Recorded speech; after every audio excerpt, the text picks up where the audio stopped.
This is an entirely different demon. One of the best Mewtwo players, if not the best Mewtwo player in the world, Mew² squaring off against the best Palutena in the world. This is definitely a battle of the character loyalty right now. The low-tier Titans. Oh, yeah. Not even heroes. Titans. They're not just people who rep their character and consistently. They also place well. It's hard.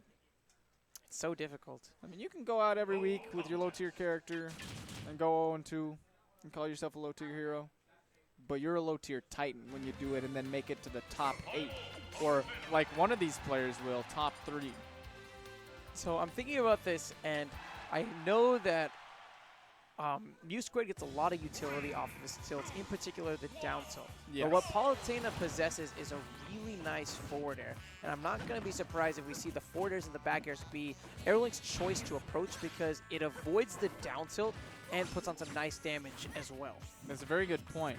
But then he's got to definitely know how to mix up his approaches with that forward air. Otherwise, one shield could mean down tilt out of shield into a bunch of juggle options, because Palutena's that weight should get comboed by the Mewtwo. Oh yeah, both of these characters are definitely susceptible to some of those juggles. Palutena in particular has a really tough time finding the ground. So for Mew², he's just hoping to pop her up, but right now, it's all AeroLink. It's all AeroLink dictating the pacing of this match, 64%, but Mew² is finally going to try to go ahead and lessen that gap a little bit. But I mean, like you said, we've seen a lot of the forward and back airs out of Palutena, and they've been doing a lot of work against Mew² right here. Mixing up whether he's, passing through the shield or how low he's setting out the aerial, really making it hard for Mew² to predict when it's coming out, if at all.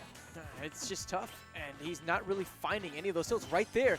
Hopped right over and allowing AeroLink to go and get some opportunities, but the forward smash does connect. AeroLink temporarily off stage. He was up in the air, and he's going to be grabbed because of it. All right, so now he's got some stage positioning, Mew². Let's see what he can do with it. Ooh, gets punished getting back on because of Mewtwo's slow ledge recovery options.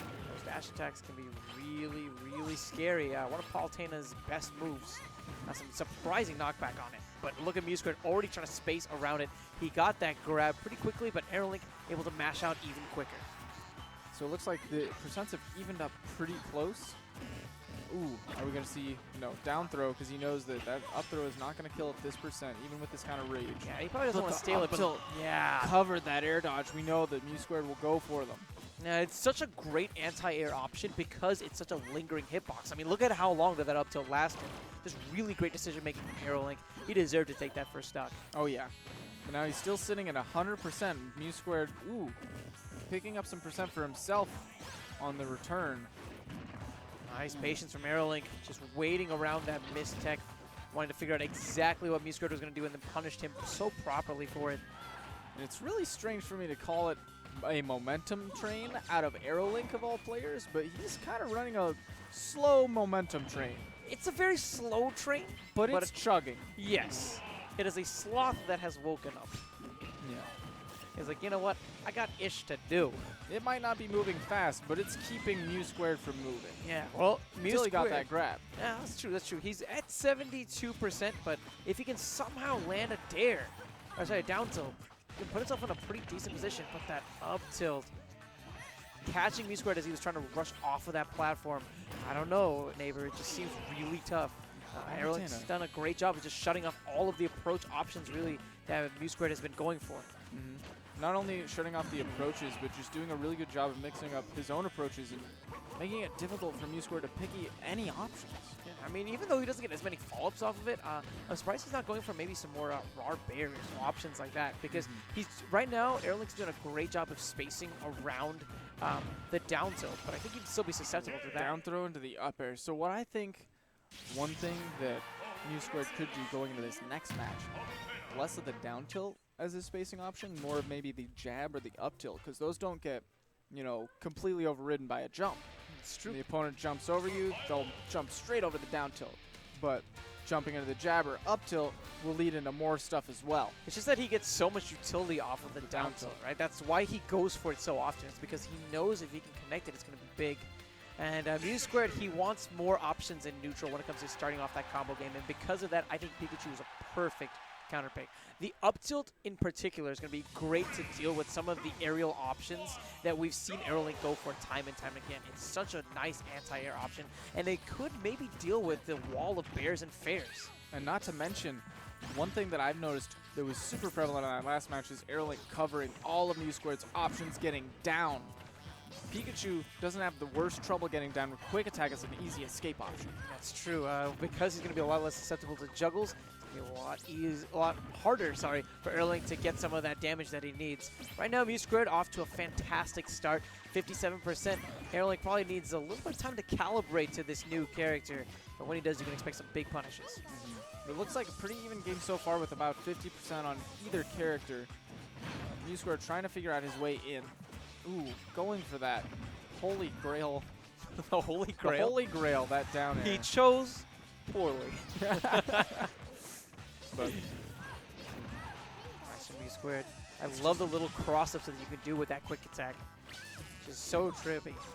oh, and the missed warp is going to lose the first stock of AeroLink. That's such a heartbreaker for AeroLink.